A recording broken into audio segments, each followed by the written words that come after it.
આજના વ્યાખ્યાનમાં આપનું સ્વાગત છે. આજે જે થિંકર્સ એટલે વિચારકો પૈકીની જેના સિદ્ધાંતોની આપણે વાત કરવાના છીએ તે છે મેક્સ વેબર.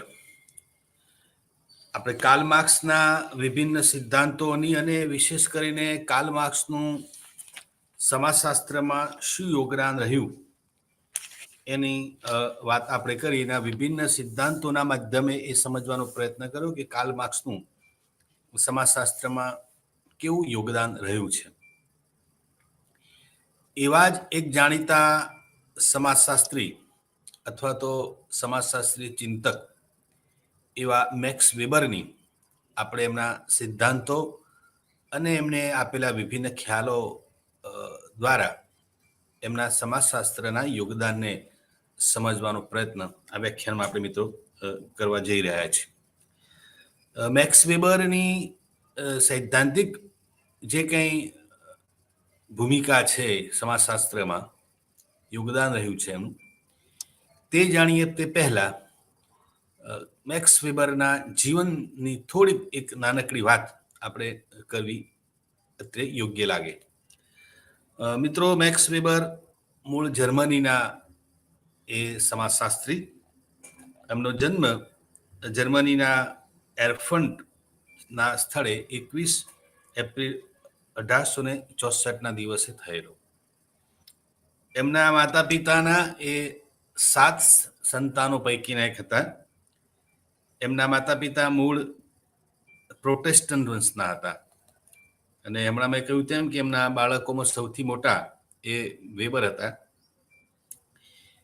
કેથોલિક લોકોની પજવણીને કારણે ભૂતકાળમાં તેઓ નિરાશ્રિત બન્યા હતા અને પાછળથી સફળતાપૂર્વક આર્થિક વિકાસ સાધી એ આગળ વધ્યા હતા.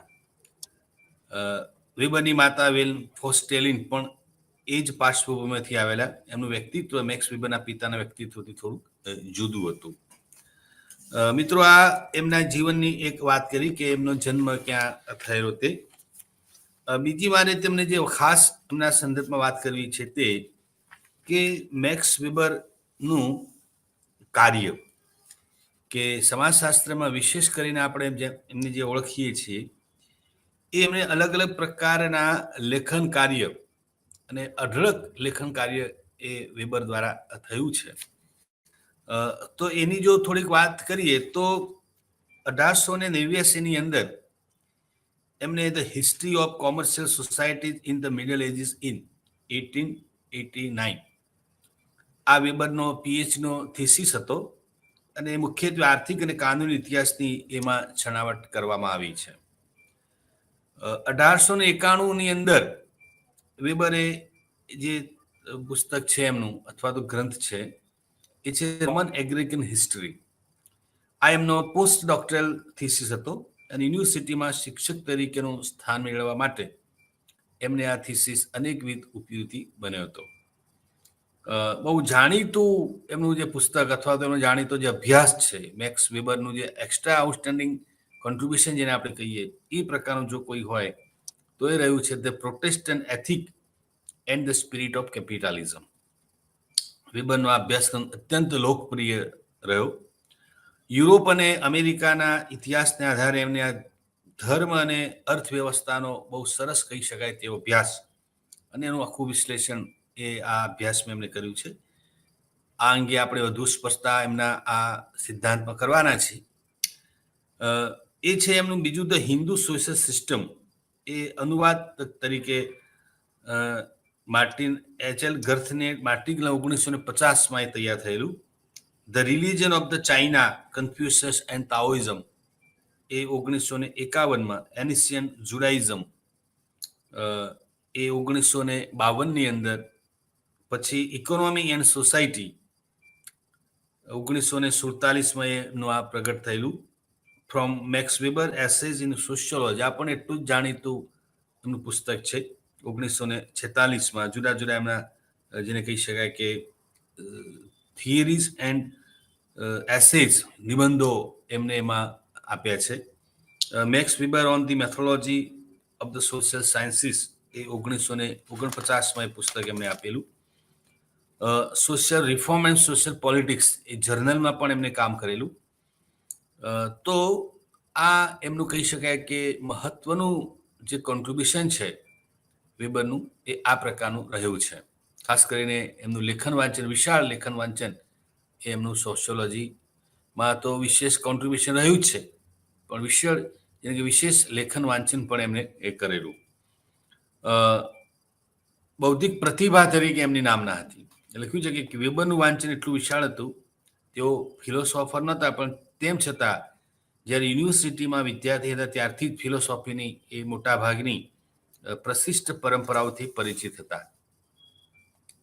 નીતિશાસ્ત્ર નહોતા, પણ નીતિશાસ્ત્ર ઉપર અનેકવિધ વ્યાખ્યાનો અને અનેકવિધ લેખો એમને કરેલું, અને એમાં પણ વિશાળ વાંચન એ હતું. એ જ રીતે બીજા બધા ક્ષેત્રમાં પણ એમનું વિશાળ અને ગહન અધ્યયન કહી શકાય એવું મેક્સ વેબરનું રહેવા પામ્યું છે. છેલ્લી વાત કરીએ તો જૂન 1920ના પ્રારંભમાં વેબરને બીમાર થયા. ફ્લૂ નામનો એમને રોગ થયો. પાછળ નિદાન એવું થયું કે ન્યુમોનિયા થયો છે, અને અંતે 1920ની 14મી જૂનના રોજ આ આંતરરાષ્ટ્રીય ખ્યાતિ પ્રાપ્ત સમાજશાસ્ત્રી અવસાન પામ્યા. એટલે મેક્સ વેબરનું જે પ્રદાન છે સમાજશાસ્ત્રમાં એ અવિસ્મરણીય છે, અને આજે પણ સમાજશાસ્ત્રના જે પાયાના ચિંતકો કહી શકાય એમાં એમનું સ્થાન એ આપણને જોવા મળે છે. હવે મિત્રો, વધારે આપણે આમાં સમય ન લેતા આપણે જે વાત મુખ્ય કરવી છે તે કે what is the contribution of Max Weber in sociology. અને એમાં આજે એમનો જે મુખ્ય સિદ્ધાંત જે છે એની જે વાત કરવી છે તે છે સામાજિક ક્રિયા. વિભિન્ન પ્રકારના સિદ્ધાંતો એ મેક્સ વેબરે સમાજશાસ્ત્રમાં આપ્યા છે, પણ સૌથી વિશેષ મેં કહ્યું તેમ કે the Protestant ethics and the spirit of capitalism, નોકરશાહી, સત્તાના પ્રકારો, સામાજિક ક્રિયા, આદર્શ પ્રકાર, આવા વિભિન્ન પ્રકારના સિદ્ધાંતો એ મેક્સ વેબરે સમાજશાસ્ત્રમાં આપ્યા છે. તો અહીંયા આપણે જે આજે વાત કરવી છે તે સામાજિક ક્રિયા. મિત્રો, સામાજિક ક્રિયા એ સમાજશાસ્ત્રનો એક આગવો ખ્યાલ રહ્યો છે. આપણે મેક્સ વેબરના સામાજિક ક્રિયાની વાત કરીએ તે પહેલા સામાજિક ક્રિયાની જે અવધારણા જે છે એનો એક ખ્યાલ છે એને પણ આપણે થોડોક સમજવાનો અહીંયા પ્રયત્ન કરીએ તો એ વાત વધારે આપણને સમજાશે. બીજું મિત્રો, મેક્સ વેબરની થિયરીની વાત કરીએ એ પહેલા થોડીક મેક્સ વેબરના સંદર્ભે બીજી આપણને એક વાત કરવાની કે મેક્સ વેબર એ સમાજ મનોવૈજ્ઞાનિક તરીકે નામના ધરાવે છે. એટલે તમે જોશો તો એમના લગભગ બધા જ પ્રકારના સિદ્ધાંતોની અંદર એમનું મનોવિજ્ઞાન તરફ ઢળેલું માનસ જોવા મળે છે. એટલે એ એમની સમાજ મનોવૈજ્ઞાનિક અભિગમ એમાં જોવા મળે છે. એટલે જ્યારે આપણે વેબરના સમાજશાસ્ત્રને જ્યારે સમજવાની વાત કરીએ છીએ ત્યારે સોશિયો સાયકોલોજીકલ એપ્રોચ એમાં દાખવવો રહ્યો. એ જ વાત તમે જોશો દરેક વ્યક્તિના વર્તન, સામાન્ય રીતે આપણે એવું કહેતા હોઈએ છીએ કે ભાઈ સમાજશાસ્ત્રના અભ્યાસનું એકમ તો સમાજ છે. સમાજ એટલે સામાજિક સંબંધો, સમાજની સ્થિત્યાત્મક પાસું અને ગત્યાત્મક પાસાની વાત નોર્મલી આપણે કરતા હોઈએ છીએ. અહીંયા મેક્સ વેબરના સંદર્ભે એવું છે કે આપણે વ્યક્તિના વર્તન તરફ થોડા અભિમુખ થયેલા છે. સામાજિક ક્રિયા એ મૂળ એક વ્યક્તિના વર્તનની વાત છે. તો પ્રશ્ન આપણને એમાં આવે કે આ સામાજિક ક્રિયાના સંપૂર્ણ પ્રકારના અભ્યાસનું તો કામ એકચ્યુઅલી તો મનોવિજ્ઞાનના કાર્યક્ષેત્રનો હિસ્સો છે. તો પછી સમાજશાસ્ત્રએ શા માટે એના અભ્યાસની વાત કરવાની રહી? તો સમાજશાસ્ત્રના વિષય વસ્તુનો મુદ્દો કેમ રહ્યો છે સામાજિક ક્રિયાનો? પણ મિત્રો, એ વાત કેટલેક અંશે આપણને યોગ્ય લાગે, પણ સાચી રીતે સમાજશાસ્ત્રના અભ્યાસનો મુદ્દો જ છે. કારણ કે કોઈ પણ વ્યક્તિનું વર્તન એ સમાજથી અભિપ્રેત છે અને સમાજના સંદર્ભે થાય છે. એટલે મૂળ વર્તન વ્યક્તિ કરે છે, પણ વ્યક્તિના વર્તનની પાછળ જે પ્રેરણા છે અથવા તો એ વર્તન પાછળનું બળ જે છે એ બળ તો સમાજ છે. એટલે વ્યક્તિ સમાજના માધ્યમે, સમાજ વડે અને સમાજની પરિપ્રેક્ષ્યમાં એ વર્તન કરતી હોય છે. એ સંદર્ભમાં સામાજિક ક્રિયાનો અભ્યાસ કરવો એ આપણા માટે મહત્વનો છે. મિત્રો, સામાજિક ક્રિયાની એક શાબ્દિક વાત જે છે અથવા તો સામાન્ય જે આપણે વાત જ્યારે સામાજિક ક્રિયાની કરીએ છીએ ત્યારે એમાં એક વાત વિશેષ આપણે કરીએ છીએ કે કોને આપણે સામાજિક ક્રિયા કહીશું. ક્રિયા અને સામાજિક ક્રિયામાં શું અંતર? વ્યક્તિના કોઈ પણ વર્તનને સામાજિક ક્રિયા કહેવું કે કેમ? તો કયો માપદંડ છે કે જેને આપણે સામાજિક ક્રિયા કહી શકીએ? તો સામાન્ય જેની સામાજિક ક્રિયાની જે પરિભાષા આપણે આપતા હોઈએ છીએ એવું કહીએ છીએ કે વ્યક્તિનું સભાનતાપૂર્વકનું અને અર્થપૂર્ણ વર્તન એટલે સામાજિક ક્રિયા. એટલે કોઈ પણ વ્યક્તિની ક્રિયામાં આ બે બાબતો મહત્વની છે. એક છે વ્યક્તિનું સભાનતાપૂર્વકનું અને અર્થપૂર્ણ. સભાનતા એટલે શું? સભાનતા એટલે જે તે વ્યક્તિનું હોવું. વ્યક્તિ એટલે શું? વ્યક્તિનું સ્વ. આપણે નહીં કે વિજિલન્સ અથવા તો વ્યક્તિનું પોતાની એક સક્રિયતા, પોતાના અસ્તિત્વનું જે આખી વાત કરીએ જે પોતાનો સેલ્ફ કે ઈગો અને આત્મા જે શબ્દો આપણે વાપરતા હોઈએ તે. પરંતુ કોઈ પણ વ્યક્તિ જ્યારે વર્તન કરે છે ત્યારે એ વર્તનમાં વ્યક્તિનું પોતાનું હોવું એ અનિવાર્ય બની જાય છે, જેને આપણે સભાનતા કે જાગૃતિ કહીએ છીએ. એટલે કોઈ પણ વર્તનમાં વ્યક્તિ જ્યારે પોતે જાગૃત હોય, સભાન હોય, એક મુદ્દો. કેવળ સભાનતા કે જાગૃતિ નહીં, સભાનતાની સાથે સાથે વ્યક્તિનું એ પ્રકારનું જે વર્તન જે છે એ વર્તન પાછું કેવું હોવું જોઈએ? અર્થપૂર્ણ હોવું જોઈએ. અને જ્યારે કોઈ એક વ્યક્તિ અર્થપૂર્ણ વર્તન કરે છે અથવા તો વ્યક્તિને ખ્યાલ છે કે મારું વર્તન વધુ અર્થપૂર્ણ બનવાનું છે, એટલે સ્વાભાવિક છે વ્યક્તિ એ કાર્યમાં વધુ જાગૃત હોય. એટલે બંને પરસ્પર પૂરક છે. હું જ્યારે કોઈ કાર્યમાં જાગૃત છું ત્યારે એ કામ વધારે અર્થપૂર્ણ બનતું જ હોય છે. અને હું કોઈ એક કામમાં જાગૃત ત્યારે હોઉં છું જ્યારે એક કાર્ય એ મારા માટે અર્થપૂર્ણતા ધરાવતું હોય. એટલે બંને પરસ્પર પૂરક છે. તો બંને બાબતો જેમાં સામેલ હોય, અર્થપૂર્ણતા અને જાગૃતિ, એવા પ્રકારના વર્તનને આપણે સામાજિક ક્રિયા તરીકે ઓળખાવી શકીએ. વ્યક્તિ દિવસ દરમિયાન અનેકવિધ પ્રકારની ક્રિયાઓમાંથી પસાર થાય છે, પણ એની પ્રત્યેક ક્રિયા આ પ્રકારની હોવી એ જરૂરી નથી. બધા જ કાર્યો આપણે આ પ્રકારથી કરતા હોઈએ છીએ. ઘણી વાર તો આપણે જાગૃત નથી હોતા અથવા તો અમુક પ્રકારનું કાર્ય ની આપણને એની મહત્વતા કે અર્થપૂર્ણતા ખબર નથી, છતાં પણ આપણે કાર્ય કરતા હોઈએ છીએ. તો એવા અનેક કાર્યો છે કે જેને હું કે તમે સામાજિક ક્રિયાની કોટીમાં મૂકી શકતા નથી. પરંતુ જો એને મારે સામાજિક ક્રિયાની કોટીમાં સામેલ કરવું હોય તો આ બાબત મારે ધ્યાન પર લેવી જોઈએ. આ એક બાબત. બીજું મિત્રો, સામાજિક ક્રિયા વિશે આપણે જુદા જુદા સમાજશાસ્ત્રીઓએ જે વાત મૂકી છે ના એલિમેન્ટ્સની પણ વાત કરી છે, જેને આપણે સામાજિક ક્રિયાના જુદા જુદા તત્વોની પણ વાત કરીએ છીએ. કે જ્યારે કોઈ એક વ્યક્તિના વર્તનને એનાલિસિસ કરતા હોઈએ છીએ, એ વ્યક્તિના વર્તનનો અભ્યાસ કરીએ છીએ, ત્યારે ચારેક ઘટકોનો આપણે તપાસ કરતા હોઈએ છીએ. એ ચાર ઘટકની અંદર જે પહેલું ઘટક આવે છે તે ક્રિયા કરનાર, એઝ એન એક્ટર. એટલે કોઈ એક ક્રિયા, જ્યારે એક ક્રિયામાં એક્ટર જોડાય છે અથવા એક્ટર વડે કોઈ ક્રિયા થાય છે તો એ ક્રિયાને આપણે સામાજિક ક્રિયા કહી શકીએ. નંબર 1. હવે એક્ટર એટલે કોણ? એક્ટર એટલે વ્યક્તિ. વ્યક્તિ એટલે કોણ? વ્યક્તિનો સ્વ. વ્યક્તિના ટૂલ્સ છે એ નહીં, વ્યક્તિનો સેલ્ફ. એટલે કોઈ એક વર્તન, હમણાં જે વાત કરી એ જ વાત ફરીથી આપણે જુદા જ પરિપ્રેક્ષમાં અને જુદા જ પર્સપેક્ટિવમાં વાત કરીએ છીએ. એટલે હું જ્યારે કોઈ એક વર્તનમાં આવું છું, હું એક ક્રિયા કરું છું, એ હું કરું છું. હું એટલે કોણ? Not my body but my self. એટલે આ એક મહત્વની બાબત છે. નંબર 2 આવે છે ગોલ. કે જ્યારે હું કોઈ એક ક્રિયા કરું છું, એ ક્રિયા ત્યારે કરું છું જ્યારે કોઈ એક ક્રિયાની પાછળ કોઈ ગોલ જવાબદાર છે, કોઈ ધ્યેય જવાબદાર છે. ઉદ્દેશ ન હોય તો આપણે કોઈ ક્રિયા કરતા નથી. એટલે ઉદ્દેશ વિહાણું કોઈ ક્રિયા એને આપણે સામાજિક ક્રિયામાં ગણતા નથી.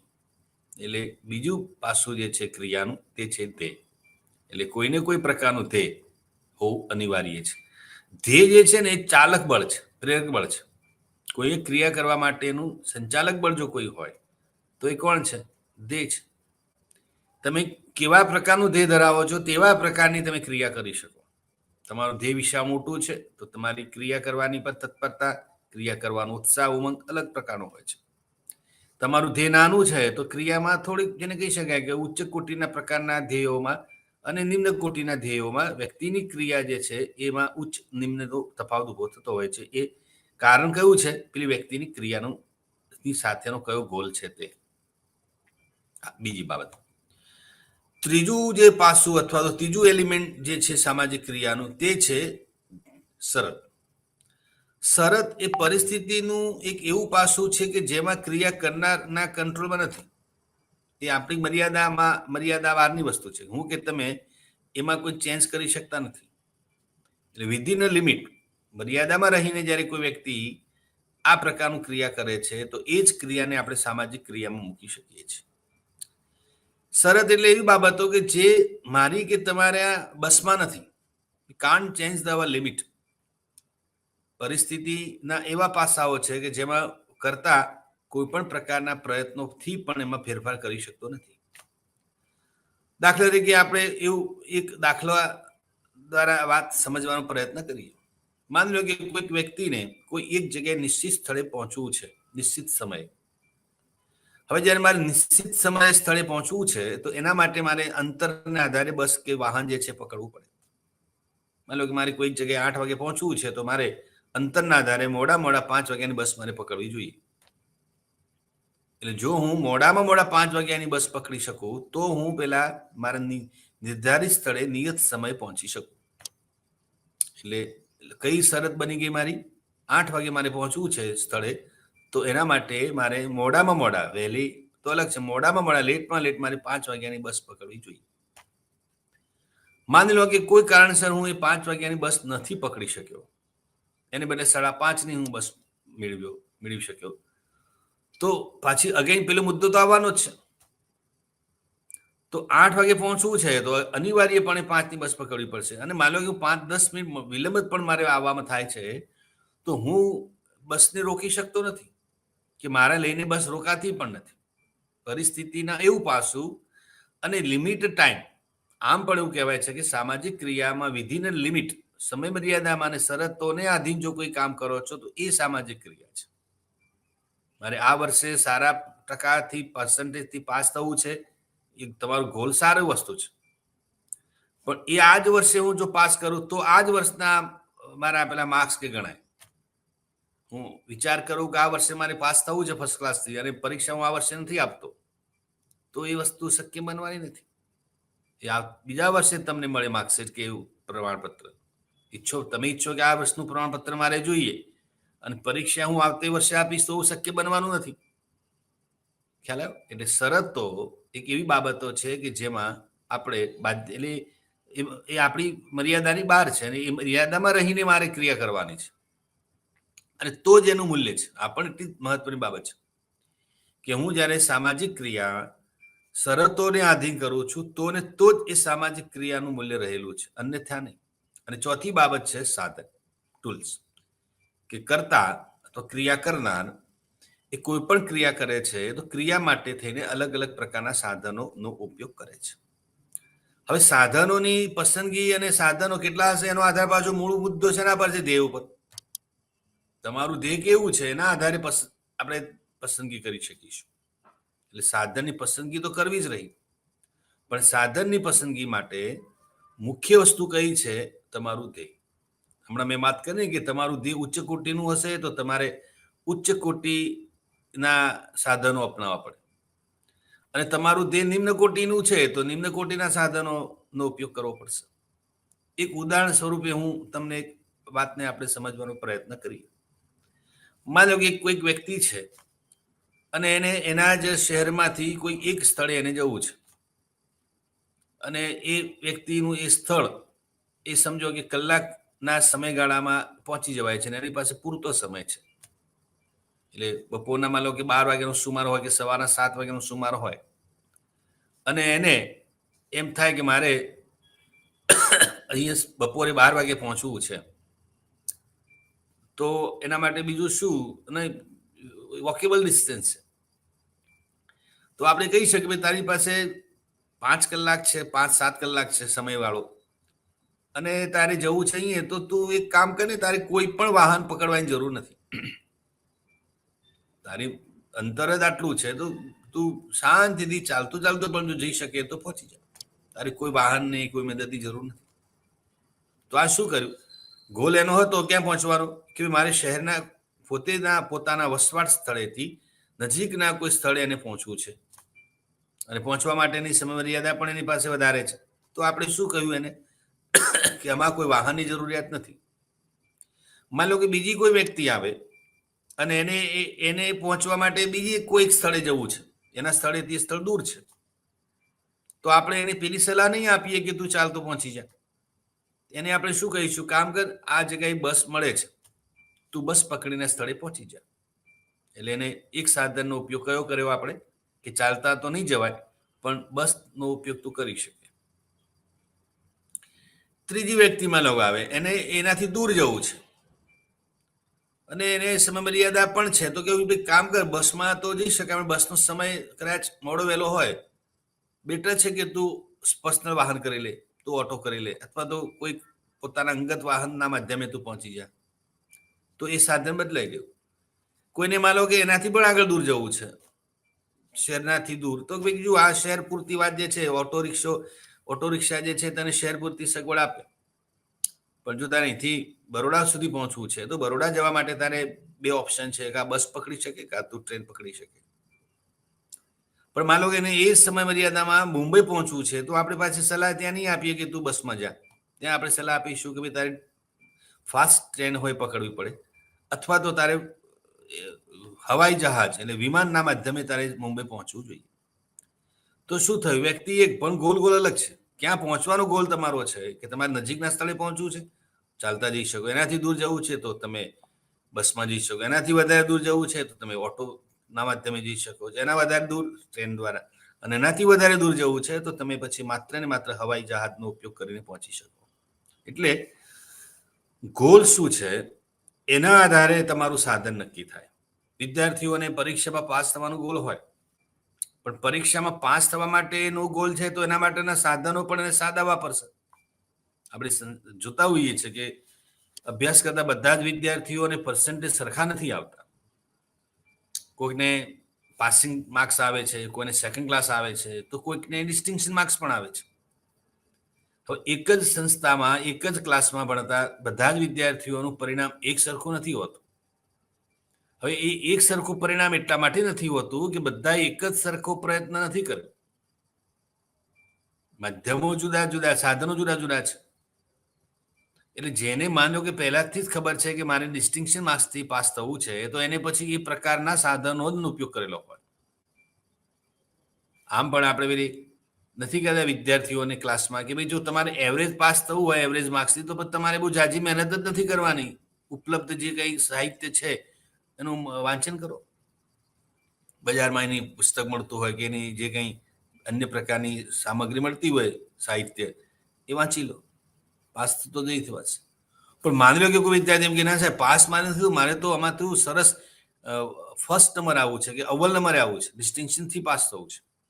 ત્યારે કેવળ એને આપણે એવું નહીં કહીએ કે તું કેવળ પુસ્તક વાંચી લે કે તું આ રેફરન્સીસ વાંચી લે.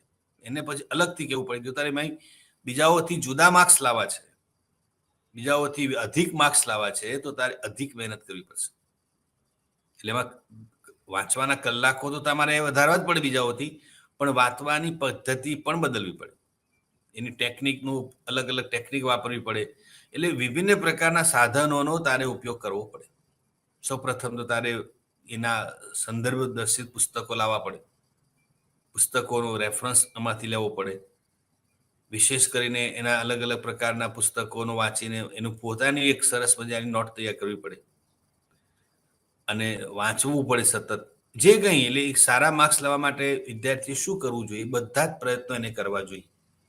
આ વાંચો, તે વાંચો, જે બધું જ ટૂંકમાં એને એવું ન થવું જોઈએ કે કેવળ ને કેવળ એક જ પ્રકાશકનું આ જ પુસ્તક વાંચીને ડિસ્ટિંક્શન લાવી શકું. એટલે સર્વાંગીણ પ્રયત્નો એને કરવા પડે અને જુદા જુદા સાધનોના માધ્યમે એને મહેનત કરવી પડે. અને જ્યારે આ પ્રકારના સાધનોના માધ્યમે એ જ્યારે કોઈ ક્રિયા કરે છે, તો એ ક્રિયાનું પરિણામ જે છે એ બીજી ક્રિયાઓ કરતા અલગ અલગ આવવાની શક્યતાઓ પૂરેપૂરી છે. કારણ કે એને શું કર્યું, એને આ જ વસ્તુ કરી કે ભાઈ પરિણામ મારે જે ઉત્તમ લાવવું હતું એ ઉત્તમ પરિણામ માટેની મહેનતના પણ ઉત્તમ કોટીની કરી. એટલે સાધનો મેં અપનાવ્યા જુદા. એટલે આ વસ્તુ છે મિત્રો. બીજી બાબત એ છે કે ગોલ સમાજ માન્ય હોય તો સમાજ માન્ય સાધનથી જ તમારે ક્રિયા કરવી જોઈએ. સામાજિક ક્રિયામાં આ વસ્તુ પણ મહત્વની છે કે જ્યારે મારું ગોલ સમાન, પહેલી વાત તો એ છે કે સામાજિક ક્રિયા માટે તમારું ગોલ જે છે પણ સમાજ માન્ય હોવું જોઈએ. સમાજ માન્ય ગોલ હોય અને સમાજથી અમાન્ય ગોલ, સમાજનાથી અમાન્ય સાધનનો ઉપયોગ કરીએ છીએ એવું પણ નહીં. માન્ય ગોલ માન્ય તે આપણે વાત કરીએ છીએ કે ભાઈ રોબર્ટ મર્ટને આ વાત કરી હતી, એમાઇલ ખામે પણ વાત કરી છે કે જ્યારે કોઈ એક વ્યક્તિનો ગોલ સમાજ માન્ય છે અને સમાજ માન્ય રસ્તાએથી જ એ વ્યક્તિ ગોલ અચીવ કરવા માંગે છે તો જ એ યોગ્ય છે. બાકી તમારું ગોલ અમાન્ય હોય અને માન્ય સાધન હોય તો પણ ના ચાલે. ગોલ માન્ય હોય અને એનું સાધન અમાન્ય હોય તો પણ ના ચાલે.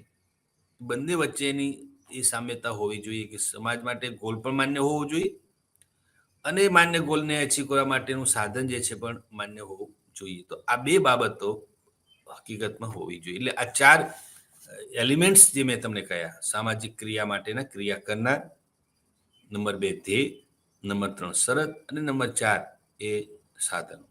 આ 4 પરિબળો જે ક્રિયામાં હાજર હોય એ જ ક્રિયાને આપણે સામાજિક ક્રિયા કહીએ છીએ. તો આ વાત આપણે સામાન્ય રીતે સામાજિક ક્રિયાનો જે ખ્યાલ આપણે જ્યારે સમજવાની વાત કરીએ છીએ ત્યારે આ ખ્યાલ એમાં આપણને જોવા મળે છે.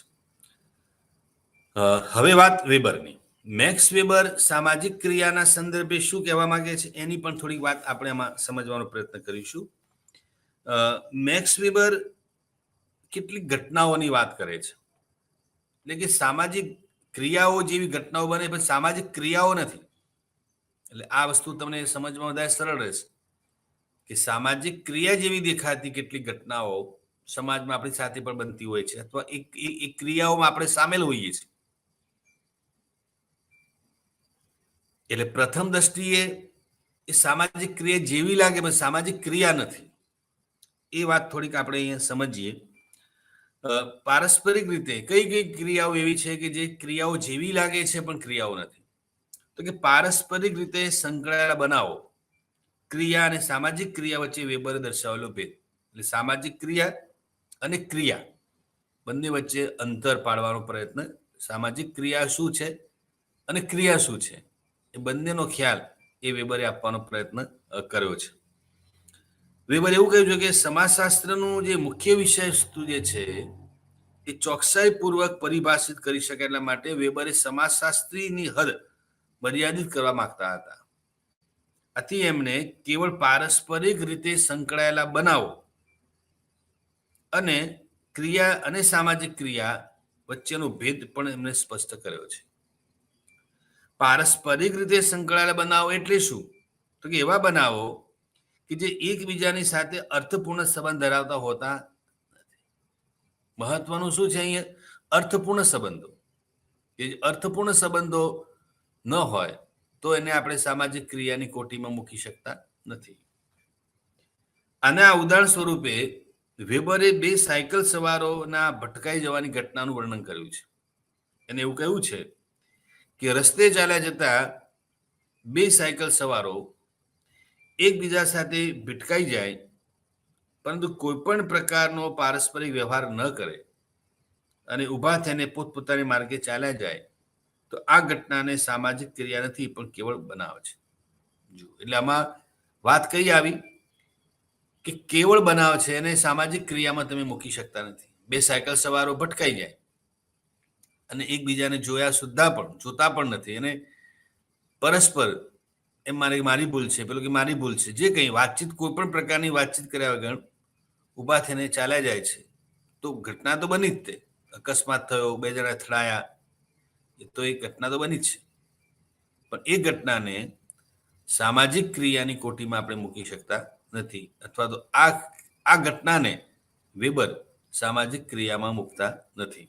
બીજી વાત, એ જ રીતે બનાવથી જુદી ઘટના તરીકે ક્રિયાનો ખ્યાલ કરતા એવું કહે છે કે ક્રિયા એ આત્મલક્ષીપણે ઓળખી શકાય તેવા વર્તનની અભિમુખતા છે, જે ધ્યેયો, સાધનો અને પ્રેરકો સાથે સંબંધિત હોય છે. આ ઉદાહરણ તરીકે વેબરે વરસાદના સંદર્ભમાં કે વરસાદ વરસતા છત્રી ઉગાડવાની ક્રિયાની ટાંકી બતાવી છે. એવું કહ્યું છે કે બજારમાં ચાલ્યા જતા ઘણા માણસો વરસાદ વરસતા છત્રી ખોલે છે.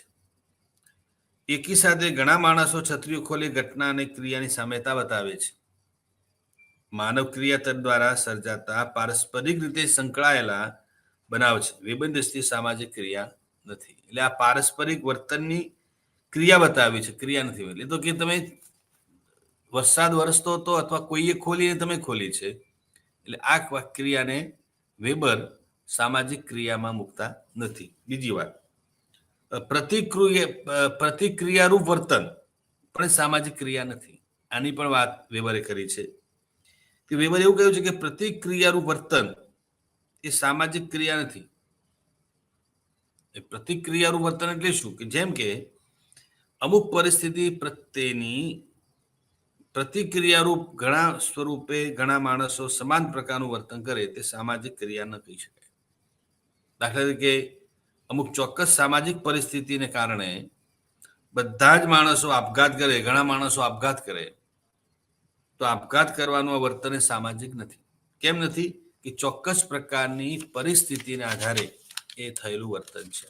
તો આ વર્તનને વેબર એ સામાજિક ક્રિયાની કોટીમાં મૂકી શકતા નથી. હવે વાત સામાજિક ક્રિયાના અર્થની. આ વાત આપણે કરી કે તમે સામાજિક ક્રિયા જેવા લાગે છે. આ બે બાબતોને આધારે આપણે ખ્યાલ આવ્યો કે ભાઈ સામાજિક ક્રિયા જેવું વર્તન છે, પણ સામાજિક ક્રિયા નથી. એ આપણને થોડો ખુલાસો એ વેબરે પોતાના સિદ્ધાંતમાં આપણને કરી આપ્યો છે. હવે વેબરની દ્રષ્ટિએ સામાજિક ક્રિયા શું છે? આમ તો આપણે વાત કરી કે સામાજિક ક્રિયા એટલે વ્યક્તિનું અર્થપૂર્ણ અને સભાનતાપૂર્વકનું વર્તન એ સામાજિક ક્રિયા. પણ આ તો એક જનરલ વાત આપણે થઈ. પણ એકોર્ડિંગ ટુ મેક્સ વેબરના દ્રષ્ટિકોણથી આપણે સામાજિક ક્રિયાને સમજવી હોય તો કેવી રીતે સમજી શકીએ એની વાત અહીં આપણે કરી છે. વેબર એવું કહે છે કે કોઈ પણ ક્રિયાને આપણે ત્યારે સામાજિક ક્રિયા કહી શકીએ. હવે જે વેબરે સામાજિક ક્રિયાની જે પરિભાષા આપી છે એની વાત હવે આપણે કરીએ છીએ કે કોઈ પણ ક્રિયાને આપણે ત્યારે સામાજિક ક્રિયા કહી શકીએ છીએ જ્યારે તે ક્રિયા કરતી વ્યક્તિ કે વ્યક્તિઓ, જરૂર નથી કે એક જ વ્યક્તિની ક્રિયામાં ઘણી બધી વ્યક્તિઓ પણ આવે. આપણે આગળ વાત કરવાના છે કે હજારોની સંખ્યામાં વ્યક્તિઓ ક્રિયાઓ કરતી હોય છે અને એક જ વ્યક્તિ પણ ક્રિયા કરે. એક વ્યક્તિની ક્રિયાને પણ ક્રિયા કહેવાય અને હજારો લોકો થતી ક્રિયાને પણ આપણે સામાજિક ક્રિયા કહી શકીએ છીએ. તો અહીં શું કહ્યું છે કે સામાજિક ક્રિયા કહીએ છીએ ત્યારે ક્રિયા કરતી વ્યક્તિ કે વ્યક્તિઓ દ્વારા ક્રિયા સાથે જોડવામાં આવેલા આત્મલક્ષી અર્થને કારણે ક્રિયા બીજી વ્યક્તિઓના વર્તનને લક્ષ્યમાં લઈને કરવામાં આવેલી હોય છે. તેને પરિણામે તે ક્રિયાનો ક્રમ એ બીજાઓના વર્તન તરફ અભિમુખ થયેલો હોય છે. એટલે બીજી તમારું વર્તન જે છે, તમારી ક્રિયા જે છે એ બીજી ક્રિયાઓ તરફ અભિમુખ થયેલી હોય તો ને તો જ એ સામાજિક ક્રિયામાં મૂકી શકાય, અન્યથા નહીં. સામાજિક ક્રિયાની વાત વેબરે એવું કહ્યું છે કે સામાજિક ક્રિયા હંમેશા હકારાત્મક હોય એવું નથી. એમાં નિષ્ક્રિય સંમતિ, ક્રિયા ન કરવાનો નિર્ણય અથવા ક્રિયા કરવા નિષ્ફળતા વગેરેનો પણ સમાવેશ આપણે સામાજિક ક્રિયામાં કરી શકીએ. એટલે માત્ર ને માત્ર સકારાત્મક કે પોઝિટિવ વાત છે જે સામાજિક ક્રિયાનો હિસ્સો છે એવું નથી. નકારાત્મક બાબત પણ હોય, પણ ટૂંકમાં એનું પેરામીટર કયું છે ત્યાં કે તમારી ક્રિયા જે છે એ અન્યની સાથે અભિપ્રિત થયેલી હોવી જોઈએ. આ એક વાત. હવે એની ખાસિયતો બતાવી છે વેબરે. સામાજિક ક્રિયાની શું ખાસિયતો છે? તો ચારેક ખાસિયતો વેબરે સામાજિક ક્રિયાના સંદર્ભમાં આપણને બતાવવાનો પ્રયત્ન કર્યો છે. એક ક્રિયા એવી છે કે સામાજિક ક્રિયા એ પરિચિત કે અપરિચિત એવી અન્ય વ્યક્તિઓના વર્તમાનકાલીન, ભૂતકાલીન કે ભવિષ્યકાલીન અપેક્ષિત વર્તન તરફ અભિમુખ થયેલી હોય છે.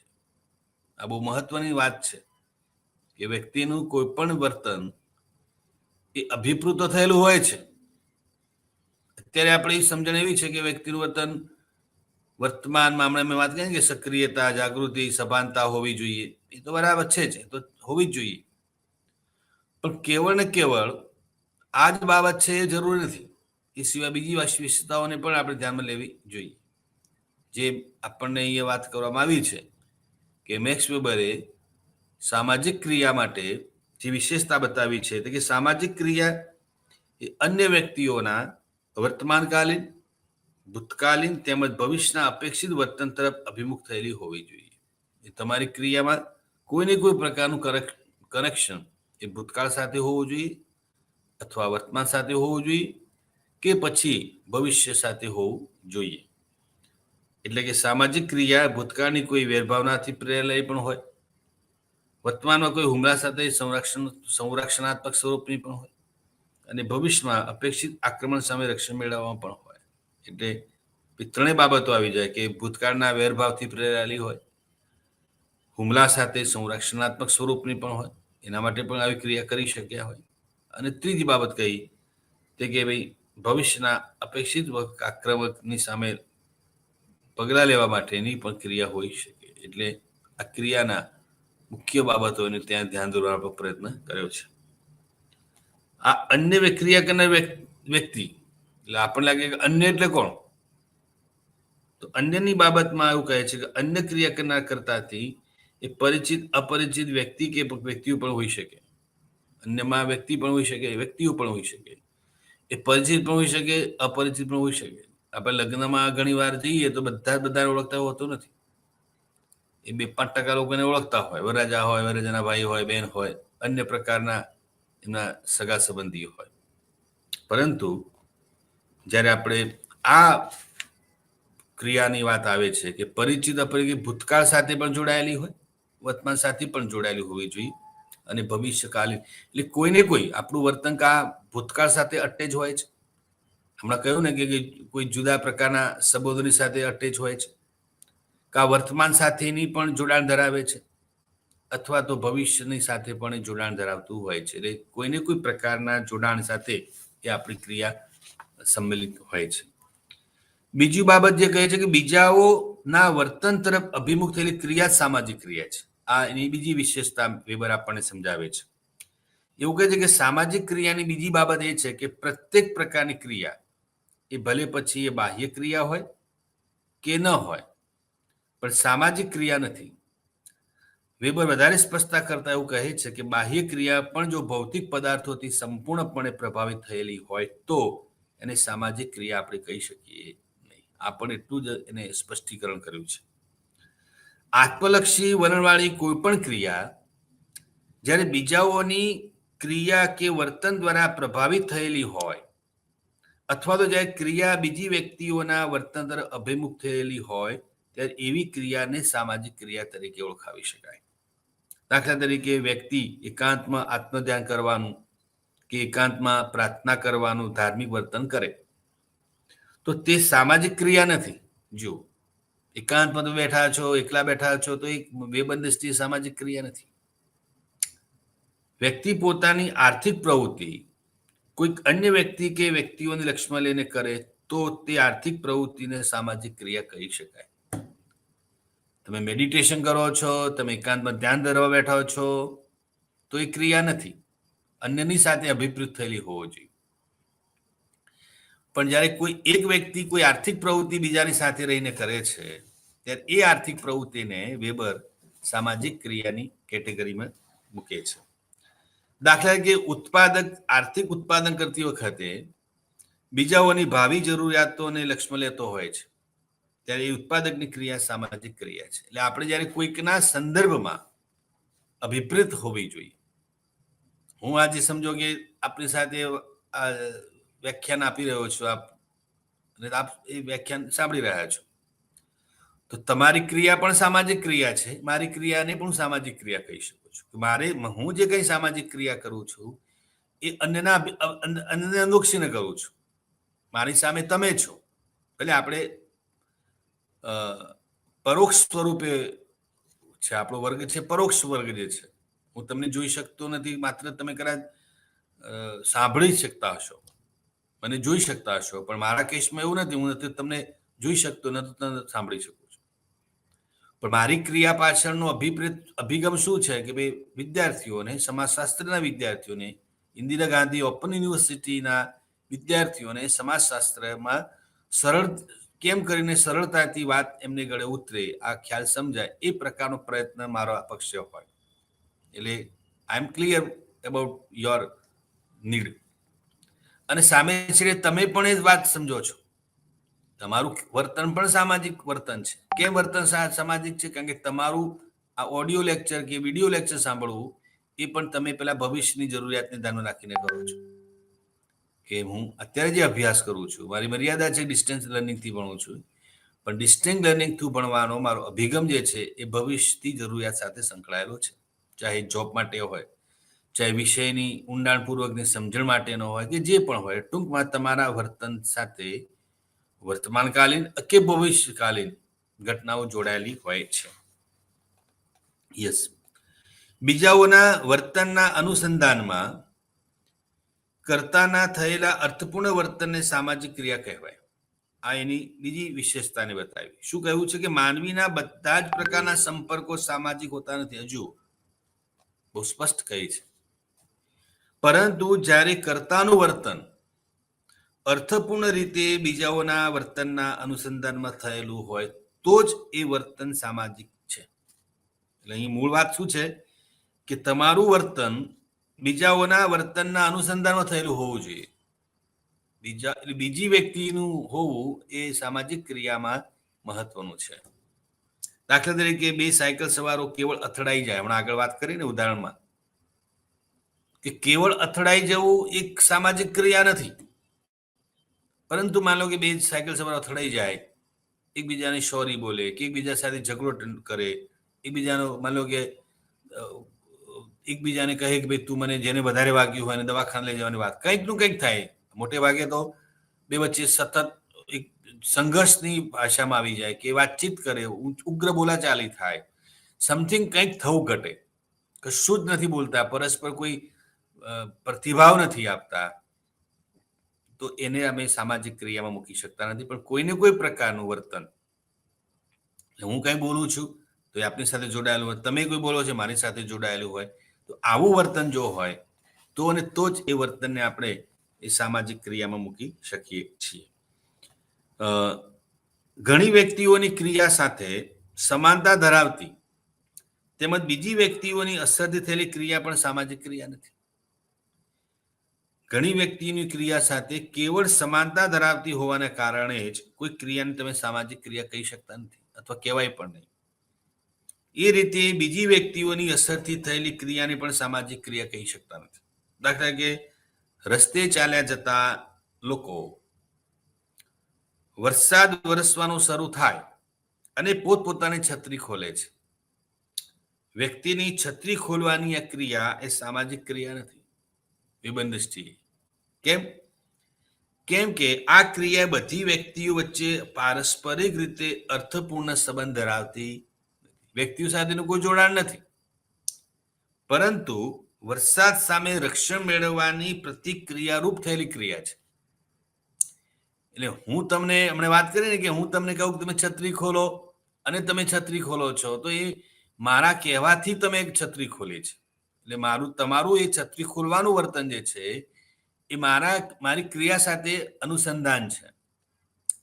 પણ આ તો કેવું છે કે કોઈ બીજું જ કારણ, કયું કારણ કે વરસાદથી રક્ષણ મેળવવા થી પ્રતિક્રિયારૂપ વર્તન જે છે, એટલે પ્રતિક્રિયારૂપ ક્રિયાને પણ બેબર સામૂહિક રીતે થતું, તમે કર્યું અને મેં કર્યું, એ પ્રકારના વર્તનને વેબર સામાજિક વર્તન કે સામાજિક ક્રિયાની કેટેગરીમાં મૂકતા નથી.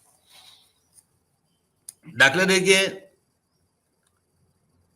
બીજાઓનું અનુકરણ કરીને ક્રિયા પણ જો તે જેનું અનુકરણ કરવામાં આવ્યું છે એની સાથે અર્થપૂર્ણ સંબંધ ધરાવતી ન હોય તો કેવળ એ અનુકરણયુક્ત ક્રિયા કહેવાય, સામાજિક ક્રિયા નહીં. કેટલું તમે જુઓ તો કેટલું સૂક્ષ્મ રીતે એને સામાજિક ક્રિયાને સમજવાનો પ્રયત્ન કર્યો છે, કે અનુકરણ કર્યું હોય તો પણ એ ક્રિયા નથી, પણ અનુકરણમાં તમારો બીજી વ્યક્તિની ક્રિયા સાથેનો સંદર્ભ હોય, અનુસંધાન એનું હોય, તો જ એ સામાજિક ક્રિયાને આપણે કેટેગરી મૂકી શકીએ.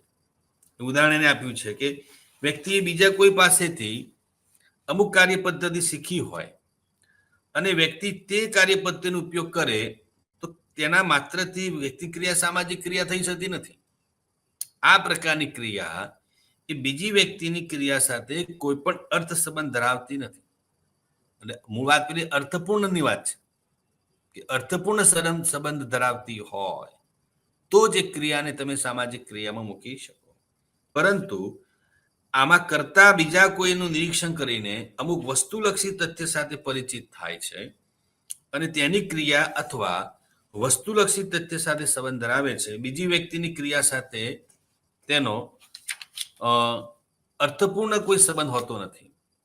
આથી આને આપણે સામાજિક ક્રિયા કહી શકતા નથી. તો અહીંયા વેબરે કોને સામાજિક ક્રિયા કહેવાય એટલે સામાજિક ક્રિયાના અર્થમાં એને બહુ સ્પષ્ટીકરણ સમજાવ્યું છે આપણને કે ક્રિયા જેવી લાગે છે, સામાજિક ક્રિયા જેવી લાગે છે ઘટનાઓ, પરંતુ એને આપણે સામાજિક ક્રિયા કહી શકતા નથી. કેમ? તો એની વાત અહીંયા આપણને સમજાવવાનો કરી વાત. હવે એને સામાજિક ક્રિયાના પ્રકારોની પણ વેબરે વાત કરી છે. મુખ્યત્વે વેબર સામાજિક ક્રિયાના 4 પ્રકારો બતાવ્યા છે. પહેલો પ્રકાર છે કે પ્રભાવાત્મક સામાજિક ક્રિયા, અફેક્ટિવ સોશિયલ એક્શન. તો કે કેટલીક સામાજિક ક્રિયાઓ પ્રત્યક્ષ રીતે કર્તાની લાગણીઓ, આવેગો અને ભાવનાઓને આધારે કરવામાં આવેલી હોય છે. શું કહ્યું છે કે કેટલીક સામાજિક ક્રિયાઓની પાછળ વ્યક્તિની ભાવનાઓ, લાગણીઓ, આવેગો જોડાયેલા હોય છે. પ્રભાવાત્મક સામાજિક ક્રિયાઓ આવી વ્યક્તિગત લાગણીઓને કારણે બીજાઓ તરફ અભિમુખ થયેલી હોય છે. પ્રેમ, શત્રુ, પછી મિત્ર ભાવના, ગુસ્સો, ઉત્સાહ વગેરે વ્યક્તિગત લાગણીઓથી સ્વાભાવિક રીતે અને સબળ રીતે સર્જાયેલી હોય છે.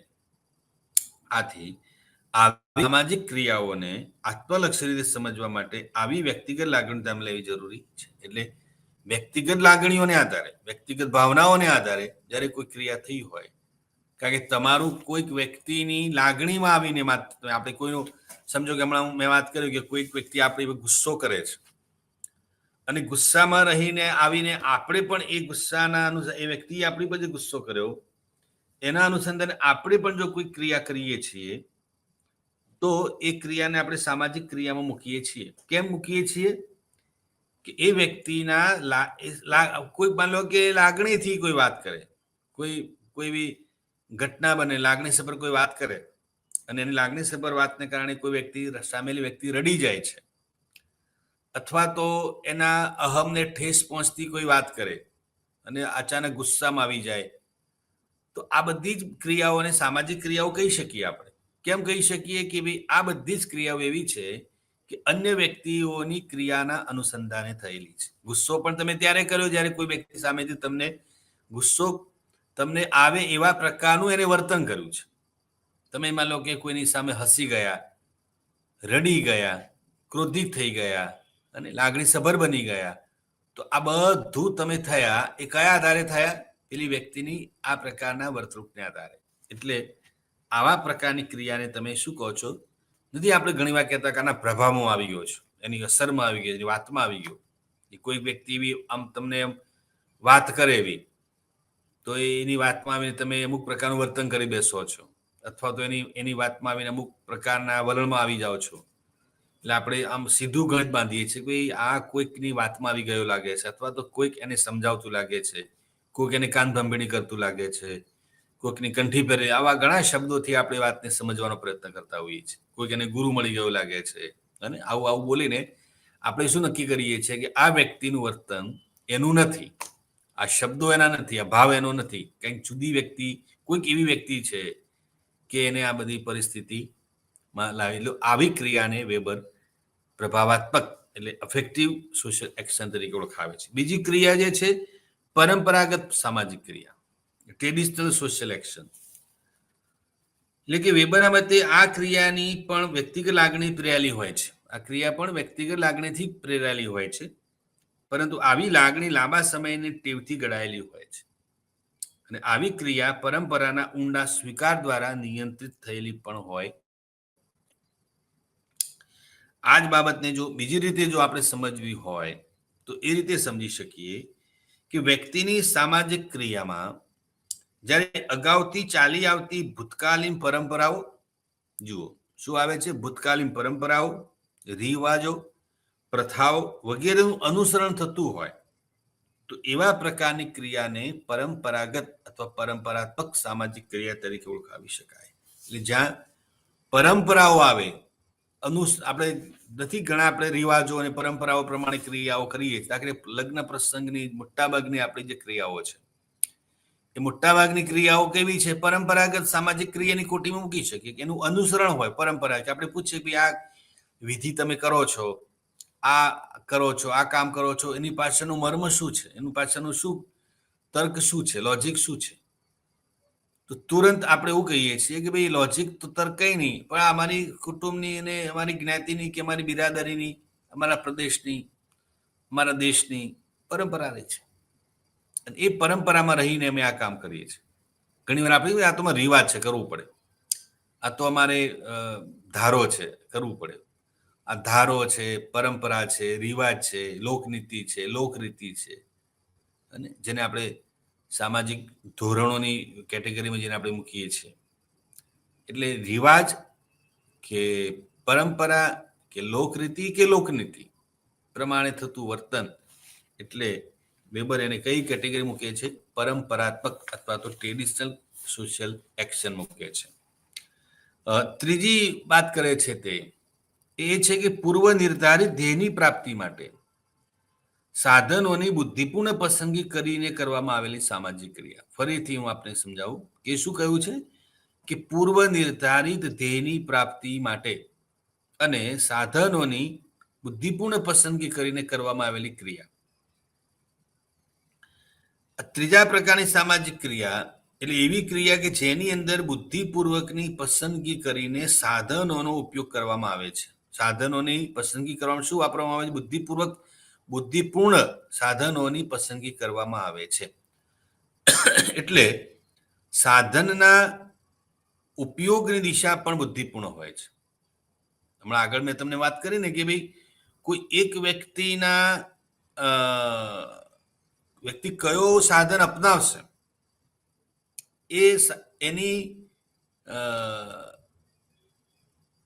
એ સાધન પસંદગી પાછળનું કોઈ કારણ જો કોઈ હોય ને તો કયું છે?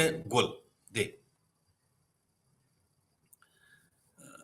આપણે ખાસ કરીને યજ્ઞોપવિત બ્રાહ્મણોમાં યજ્ઞોપવિત સંસ્કાર જ્યારે આપતા હોય છે, એક ઉદાહરણ સ્વરૂપે સમજવા માટેની વાત છે. ત્યારે એવો પ્રસંગ આવે છે અથવા એક વિધિ એવી આવે છે. એ વિધિમાં એવું હોય છે કે એ જ્યારે યજ્ઞોપવિત ચાલતી હોય છે ત્યારે એ ભૂદેવ તરફથી એ યજ્ઞોપવિત જેને આપવામાં આવી છે એ બાળકને ચોઈસ આપે છે. આમ ચોઈસમાં પુસ્તક હોય અને પછી હવે મોબાઈલ આપે છે, પુસ્તકની સાથે સાથે મોબાઈલ મૂક્યો હોય, પછી બંદૂક અથવા તો ચપ્પુ મૂક્યું હોય, અને આવા વસ્તુઓ મૂકી હોય, આવી કાતર મૂકી હોય, અને આવું બધું કંઈક એ લોકો મૂકે. એટલે પુસ્તક મૂક્યું હોય, ચપ્પુ મૂક્યું હોય કે ઘરની કોઈ બીજી અન્ય વસ્તુ મૂકી હોય. આ તો અચૂક મૂકે છે, પુસ્તક તો અચૂક હોય છે અને ચપ્પુ હોય છે, ઘરમાં જે હાથ વગોથિયા જે હોય આવું બધું મૂકે. એટલે પેલા મહારાજને કે ભાઈ બેટા આમાંથી તું કોઈ એકની પસંદગી કર. એટલે બાળક કુમળી વયનું હોય, સમજણ બાળક હોય તો એ આવું વિચારે પેલા. એટલે મોટે ભાગે બાળક શું કરે, કોઈ બાળક ચપ્પુ માનો ડિફોલ્ટ એને ચપ્પુ હાથમાં લીધું એટલે તુરંત ત્યાં આમ મજાક બની જાય, થોડી વાર વાતાવરણ એવું બની જાય કે જો આ બાળક મોટું થઈને એને આ મારીને આ વ્યવસાય છે. એમ ચપ્પુ એટલે શસ્ત્ર કહેવાય કે ભાઈ એ શસ્ત્ર વાળો બનશે, એટલે એ શસ્ત્રથી કામ લેવાનું છે. માનો કોઈ બાળક પુસ્તક લે તો કે આ બાળક હવે શાસ્ત્ર સાથે કામ પાર પાડવાનું છે, એટલે શાસ્ત્રનો ઉપયોગ કરશે, એટલે વિદ્યાભ્યાસ કરશે, ઉચ્ચ અભ્યાસ કરશે. અને તો એ બાળક સાધનની શું પસંદગી કરે છે એના આધારે એનો જીવન નક્કી કરે. કે આ બાળક ભવિષ્યમાં મોટો વિદ્વાન બનશે, આમ બનશે, તેમ બનશે. તો બરાબર છે. તો બસ એ જ વાત છે અહીંયા જુદી વાત છે કે ધ્યેયની ફૂલફિલ માટે બુદ્ધિપૂર્ણ રીતે સાધનની પસંદગી કરવાની છે. એટલે તમારું ધ્યેય જે છે એ ધ્યેયને ફૂલફિલ કરવું છે તમારે, તો એ ફૂલફિલમેન્ટ માટે તમારે શું કરવું પડે? બુદ્ધિપૂર્ણ રીતે એ સાધનની પસંદગી કરવી પડે. એ ઉદાહરણ આપે છે વેબર શેનું? તો કે ધાર્મિક, નૈતિક અને કળા વિષયક ક્રિયાઓનો ખ્યાલ કર્યો છે એમાં. આવી ક્રિયાઓમાં કરતા પોતાના કોઈ ધાર્મિક, નૈતિક કે કળા વિષયક ધ્યેયને વરેલો હોય છે. એમણે કહ્યું ને કે ભાઈ તમે અભ્યાસનો ધ્યેય ધરાવતા હો તો તમે શું કરશો? પુસ્તકનો ઉપયોગ કરશો, કે જ્ઞાન મેળવવાની તમને લાલસા છે, તમારી ઈચ્છા જ્ઞાન પ્રાપ્તિની છે, તો જ્ઞાન પ્રાપ્તિનો જે સ્ત્રોત શું છે? તો કે ભાઈ સ્ત્રોતમાં મુખ્ય પુસ્તક, પ્રતિકાત્મક. ત્યારે જો કે મોબાઈલ પણ સ્ત્રોત બને. જરૂર છે કે મોબાઈલનો ઉપયોગ આપણે ખાલી મનોરંજન પૂરતો જ કરીએ છીએ. કેટલું બધું જ્ઞાન એમાંથી પ્રાપ્ત થઈ શકે એમ છે. પણ આપણે ટિપિકલ કે પુસ્તક એટલે જ્ઞાન સાથે જોડાયેલું છે. આવી ક્રિયામાં કરતા પોતાના કોઈ ધાર્મિક, નૈતિક કે કળા વિષયક ધ્યેયને વરેલો હોય છે. તેના જીવનમાં એનું મૂલ્ય ઊંચું હોય છે અને એના સંદર્ભમાં વિવિધ સાધનોમાંથી બુદ્ધિપૂર્વકની પસંદગી કરીને યોગ્ય નિર્ણય લેતી હોય છે વ્યક્તિ. આવી ક્રિયામાં મૂલ્ય, ધ્યેય, આદર્શને જ મહત્વ આપવામાં આવે છે, કરતા ક્રિયામાં પોતાની વ્યક્તિગત સફળતા કે નિષ્ફળતાને બિન મહત્વની ગણે છે. એટલે એનું પોતાનું મૂલ્ય કયું છે, એનું પોતાનું આદર્શ કયો છે, પોતાનું ધ્યેય શું છે, એ એમાં અભિપ્રેત હોય છે. ચોથી ક્રિયાની જે વાત કરી છે વેબરે, એ જે સંપૂર્ણપણે બુદ્ધિપૂર્ણ ક્રિયા, સંપૂર્ણપણે બુદ્ધિપૂર્ણ સામાજિક ક્રિયા. એટલે એમાં ધ્યેય અને સાધન બંનેની પસંદગી બુદ્ધિપૂર્ણ રીતે કરવામાં આવેલી હોય છે. અહીંયા જો આગળ જે વાત કરી એમાં ધ્યેયની પસંદગી માટે બુદ્ધિપૂર્ણ પસંદગી છે કે કેમ પ્રશ્ન છે. સાધનની બાબતમાં આપણે કહ્યું કે બુદ્ધિપૂર્ણ રીતે સાધન અપનાવે છે. જે આ ક્રિયામાં તો સંપૂર્ણ બંને, ધ્યેય પણ બુદ્ધિપૂર્ણ રીતે પસંદ કરવામાં આવે છે અને ધ્યેયની પ્રાપ્તિ માટેનું જે સાધન પણ જે આપણે પસંદ કરીએ છીએ એ સાધન પણ સંપૂર્ણપણે બુદ્ધિપૂર્ણ રીતે પસંદ કરવામાં આવે છે. ચોથા પ્રકારની ક્રિયાને વેબર સંપૂર્ણપણે બુદ્ધિપૂર્ણ ક્રિયા કહે છે. એટલે કે આ એક એવા પ્રકારની સામાજિક ક્રિયા છે કે જેમાં કર્તાએ વિવિધ ધ્યેયોમાંથી યોગ્ય ધ્યેયની બુદ્ધિપૂર્ણ રીતે પસંદગી કરવાની હોય છે. તે રીતે ધ્યેય પ્રાપ્ત કરવાના વિવિધ અને વૈકલ્પિક સાધનોમાંથી યોગ્ય સાધનની પણ પસંદગી કરવાની હોય છે. તમારી પાસે અલગ અલગ ચોઈસ છે. એ ચોઈસ આપવામાં આવી છે, એમાંથી તમે કયું સાધન, કયું ધ્યેય પસંદ કરો છો એની વાત છે. તો કે આમ જ્યારે ધ્યેયો અને સાધનો, એટલે ધ્યેય અને સાધન બંનેની જ્યારે બુદ્ધિપૂર્વક પસંદગી કરીને વ્યક્તિ ક્રિયા કરે છે ત્યારે વેબર એને સંપૂર્ણપણે બુદ્ધિપૂર્ણ થયેલી સામાજિક ક્રિયા તરીકે ઓળખાવે છે અને આ ક્રિયાને બૌદ્ધિક રીતે હેતુપૂર્ણ સામાજિક ક્રિયા તરીકે પણ ઓળખાવે. એટલે સંપૂર્ણ જેને આપણે કહી શકીએ હેતુપૂર્ણ જે ક્રિયા જે છે એ ક્રિયાને જો આપણે કેવી હોય તો કે જેમાં બંને બાબત, સાધન અને ધ્યેય, કારણ કે સમાજ અને વાત એ પણ એટલી જ સાચી છે કે આપણે જ્યારે કોઈ એક સમાજ માન્ય ધ્યેય પસંદ કર્યું હોય પણ સમાજ માન્ય સાધન ન હોય તોય ખોટું છે. એ આપણે એનું એવોલ્યુશન, સમાજનું આજે મૂલ્યાંકન જે હોય છે કે જ્યારે હું કોઈ સમાજ માન્ય ધ્યેય પ્રાપ્ત કરું છું એ તો બરાબર છે, પણ એની પ્રાપ્તિ માટેનું સાધન મેં કયું અપનાવ્યું. જેમ કે પરીક્ષામાં સારા માર્ક્સથી પાસ થવું એ સારી બાબત છે, એ ધ્યેય તમારું ઉત્તમ છે, પણ આ ઉત્તમ ધ્યેયને પ્રાપ્તિ માટે થઈને હું માનો કે પરીક્ષામાં શોર્ટકટ અપનાવું, ચોરી કરું અને કે અન્ય પ્રકારના માર્ગ અપનાવું કેમ કરીને વધારે માર્ક્સ આવે, તો એ માન્ય સાધન નથી. અને કેટલાક કિસ્સામાં એવું બને કે મારું ગોલ અમાન્ય હોય, સાધન માન્ય હોય તોય ખોટું છે. બંને વસ્તુ હોવી જોઈએ, ધ્યેય પણ માન્ય હોવી જોઈએ, સાધન માન્ય હોય તો બરાબર છે. એ જ વસ્તુ અહીંયા આપણે ક્રિયાના સંદર્ભમાં કે મારી ક્રિયાને સંપૂર્ણપણે બૌદ્ધિક ક્રિયા હું ત્યારે કહી શકું છું કે મારી ક્રિયામાં જે ધ્યેય છે મારું પેલી વાત તો મિત્રો પાછી ખાસ જરૂરી છે જ કે સભાનતા એટલે વ્યક્તિનું હોવું. અને જ્યારે વ્યક્તિ સભાન હોય છે ત્યારે બુદ્ધિપૂર્ણ ક્રિયા ક્યારે બની જાય છે? કારણ કે એના ધ્યેયની પસંદગીમાં પણ બુદ્ધિપૂર્ણતા ઉપયોગ કરે છે. અને એ ધ્યેયની પ્રાપ્તિ માટે વ્યક્તિ સાધન જે અપનાવે છે એ સાધન પણ સંપૂર્ણપણે એ બુદ્ધિપૂર્ણ હોય છે. તો મિત્રો અહીંયા વાત આપણે અહીંયા અટકાવીએ છીએ. હવે બીજા વ્યાખ્યાનમાં, હવે પછીના વ્યાખ્યાનમાં આપણે વેબરના અન્ય ખ્યાલની, આજે જે સામાજિક ક્રિયાના ખ્યાલની આપણે સમજૂતી મેળવી, હવે પછીના વ્યાખ્યાનમાં વેબરના અન્ય ખ્યાલોની વાત જાણીને સમાજશાસ્ત્રમાં વેબરનું શું પ્રદાન રહ્યું છે એની વાત કરીશું.